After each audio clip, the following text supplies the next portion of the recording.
શું નામ તમારું? સની એ દેસાઈ.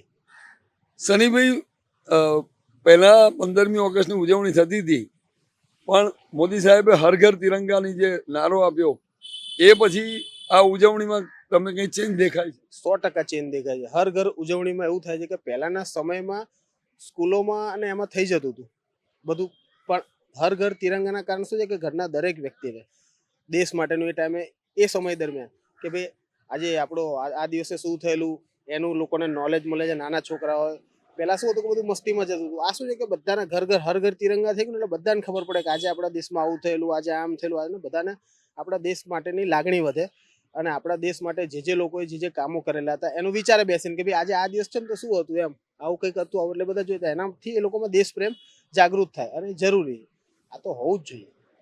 અચ્છા, એટલે તમારા અર્થમાં કે હવે સાચા અર્થમાં દેશભક્તિ ઉજાગર કરવા માટે આ એક કામ લાગેલું છે.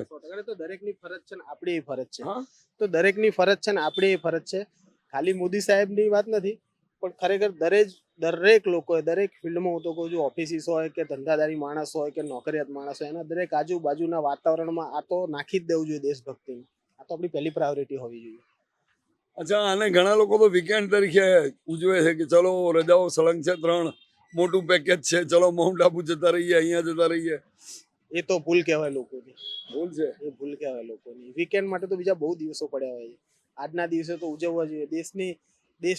દેશ માટે આજે પોતે ઘરમાં ઉજવણી કરવી જોઈએ લોકો.